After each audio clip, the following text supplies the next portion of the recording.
അസ്സലാമു അലൈക്കും സഹോദരങ്ങളെ, ഞാൻ ഹമീദ് ഫൈസി, അമ്പലക്കടവ്. മലപ്പുറം ജില്ലയിലെ പ്രശസ്തമായ മുടിക്കോട് പള്ളി ഇന്ന് ജുമാക്ക് മുമ്പ് പോലീസ് പൂട്ടി സീൽ വച്ചിരിക്കുന്നു. പോലീസ് സീൽ വെക്കാൻ ഇടയായ സാഹചര്യം പോലീസ് സ്റ്റേഷനിൽ നിന്നും വില്ലേജ് ഓഫീസിൽ നിന്നും RDOക്ക് നൽകിയ റിപ്പോർട്ടാണ്. ഈ വെള്ളിയാഴ്ച ജുമാ നടക്കുകയാണെങ്കിൽ വീണ്ടും അവിടെ കുഴപ്പങ്ങൾക്ക് സാധ്യതയുണ്ട് എന്ന റിപ്പോർട്ട്. നിയമപരമായ ഒരു നടപടിക്രമം.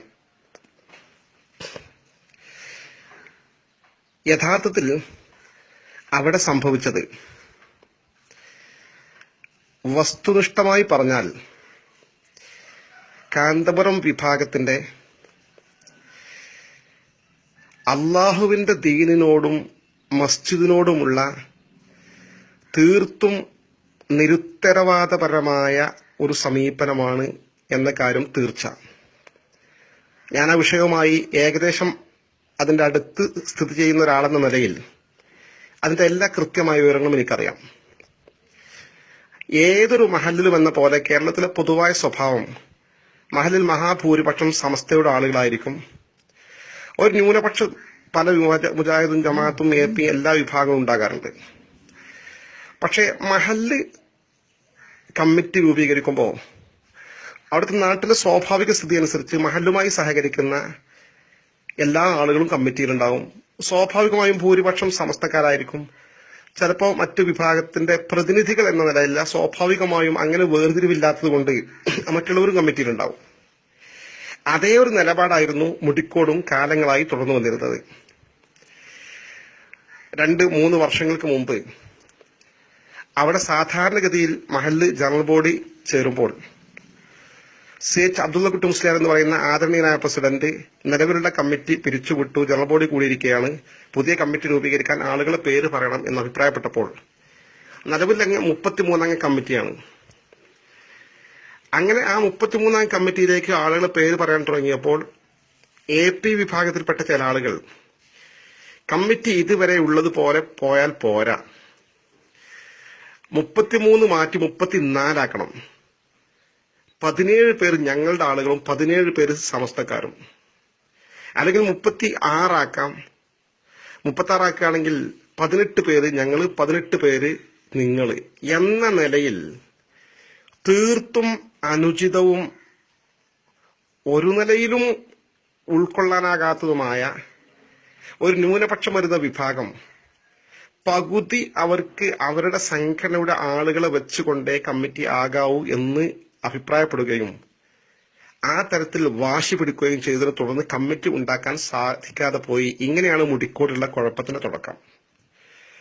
ശേഷം പല കാര്യങ്ങളും നടന്നു. അവസാനം ആ കേസ് വഖഫ് ബോർഡിന് വിട്ടു. വഖഫ് ബോർഡ് തീരുമാനിച്ചു വഖഫ് ബോർഡിന്റെ നേതൃത്വത്തിൽ തെരഞ്ഞെടുപ്പ് നടക്കട്ടെ. വഖഫ് ബോർഡിന്റെ നേതൃത്വത്തിൽ തെരഞ്ഞെടുപ്പ് നടന്നു. സ്വാഭാവികം മഹാഭൂരിപക്ഷം സമസ്തയുടെ ആളുകളായതുകൊണ്ട് സമസ്തയുടെ പാനൽ വിജയിച്ചു. ഭംഗിയായി സമസ്തയുടെ ആ കമ്മിറ്റി മഹല്ല് ഭരണം നടത്തിക്കൊണ്ടിരിക്കുക. ഇതിനിടെ ഇടയ്ക്കിടെ ഈ വിഭാഗം പ്രശ്നമുണ്ടാക്കിക്കൊണ്ടിരിക്കും. കഴിഞ്ഞ വെള്ളിയാഴ്ച പോലും പള്ളിയിലെ ബക്കറ്റ് പിരിവ് പൂർത്തിയായപ്പോൾ ആ ബക്കറ്റിലെ കാശ് എടുത്തുകൊണ്ട് ഇവരുടെ പ്രവർത്തകർ ഓടി. അതുകൊണ്ട് പ്രശ്നം ആകുന്നില്ല. അവർക്ക് എങ്ങനെയെങ്കിലും പള്ളി അടച്ചുപൂട്ടണം, അവരുടെ ഭരണം അല്ലെങ്കിൽ പള്ളി അടച്ചുപൂട്ടണം, ഇതാണ് അവരുടെ നിയ്യത്ത് എന്നാണ് നമുക്ക് പുറത്തുനിന്ന് മനസ്സിലാകുന്നത്. അതിനുശേഷം ഈ കഴിഞ്ഞ ദിവസം മഗ്രിബ് നിസ്കാരം കഴിഞ്ഞ് ദുആ ചെയ്തുകൊണ്ടിരിക്കെ, നിങ്ങൾ ഓർക്കണം, അള്ളാഹുവിന്റെ പാവനമായ മസ്ജിദിൽ മഗ്രിബ് നിസ്കാരം കഴിഞ്ഞ് മുഅ്മിനീങ്ങളായ ആളുകൾ അള്ളാഹുവിനോട് പ്രാർത്ഥിച്ചുകൊണ്ടിരിക്കെ, ആമീനെടുത്തുകൊണ്ടിരിക്കെ, നേരെ പള്ളിയിലേക്ക് ഇരച്ചുകാരി ഈ ടീം നിസ്കരിച്ചിട്ട് പോലുമില്ല. നേരെ ഇമാമ് ബഷീർ ദാരിമി, നമ്മുടെ നല്ലൊരു പണ്ഡിതൻ, അദ്ദേഹത്തിന് നേരെ ആദ്യമായി വാളുകൊണ്ട് വെട്ടി എണീറ്റ് പോട നായിന്റെ മോനെ എന്ന പദപ്രയോഗം നടത്തിക്കൊണ്ട് അദ്ദേഹം ഓടുന്ന വഴിയിൽ അദ്ദേഹത്തെ പിന്തുടർന്ന് 8 വെട്ടുകൾ അദ്ദേഹത്തിന്റെ ശരീരത്തിൽ മാത്രം കിട്ടിയിട്ടുണ്ട്.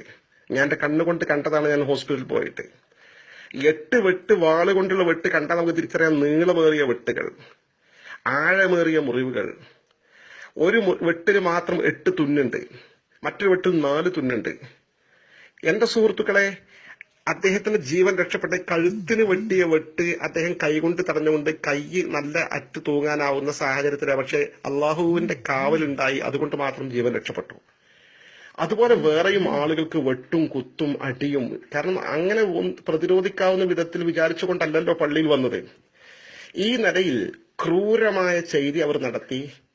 അതിനെ തുടർന്ന് ഇന്ന് പള്ളിയിൽ എന്ത് സംഭവിക്കുമെന്ന ആശങ്ക ഉത്തരവാദപ്പെട്ട ആളുകൾക്ക് ഉണ്ടായ പശ്ചാത്തലത്തിലായിരിക്കാം പള്ളി അടച്ചുപൂട്ടിയത്.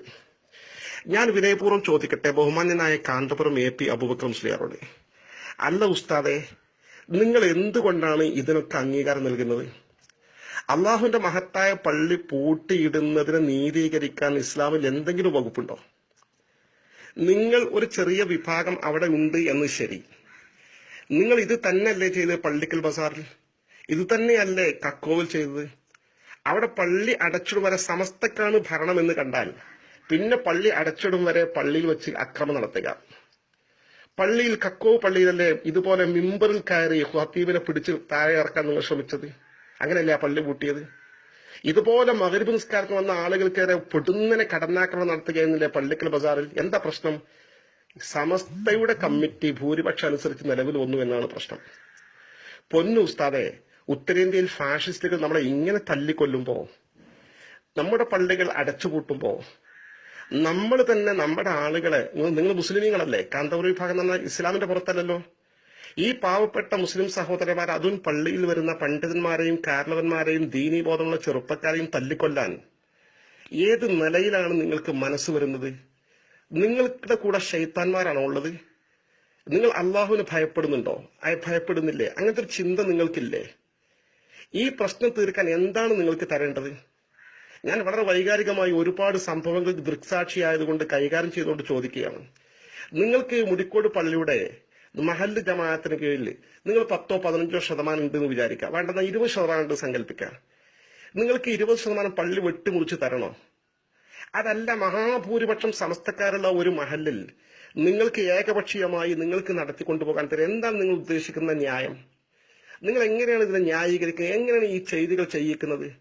ഞങ്ങൾ ചെയ്യിക്കുന്നില്ലെന്ന് ഉസ്താദെ നിങ്ങൾക്ക് പറയാൻ പറ്റില്ലല്ലോ, കാരണം നിങ്ങൾ ഇതിനെ അപലപിക്കുന്നില്ലല്ലോ. ഇത്തരം ഈ ചെയ്തികൾ പച്ചയായി വന്ന് ചെയ്ത ആളുകൾ നിങ്ങളെ പ്രവർത്തകരാണ്, നിങ്ങൾ അവരെ സംഘടനയിൽ പുറത്താക്കുന്നില്ലല്ലോ. നിങ്ങൾ ഈ സമുദായത്തിൽ കുഴപ്പത്തിന് നേതൃത്വം കൊടുത്തു തുടങ്ങിയിട്ട് എത്ര കാലമായി? 3 പതിറ്റാണ്ട് കാലമായി. ഒരുപാട് വയസ്സായില്ലേ? നിങ്ങൾക്കും മരിച്ചു പോകണ്ടേ? ഈ സമൂഹത്തിൽ, ഈ സമുദായത്തിൽ ഓരോ മഹല്ലുകൾ നടക്കുന്ന ഈ അഭിപ്രായ വ്യത്യാസങ്ങളും, ഈ കലാപങ്ങളും, ഈ കുഴപ്പങ്ങളും, ഈ രക്തച്ചൊരിച്ചിലും, ഈ പള്ളി പൂട്ടലുകളും, ഈ മദ്രസ പൂട്ടലുകളും, ഇതിന്റെ കാരണക്കാരൻ സത്യം പറഞ്ഞ ഉസ്താദെ നിങ്ങളല്ലേ? ദയവ് ചെയ്ത് ഞാൻ വിനയപൂർവ്വം ചോദിക്കുകയാണ്, ഈ പ്രശ്നങ്ങൾ തീർക്കാൻ നിങ്ങൾക്ക് എന്താണ് തരേണ്ടത്?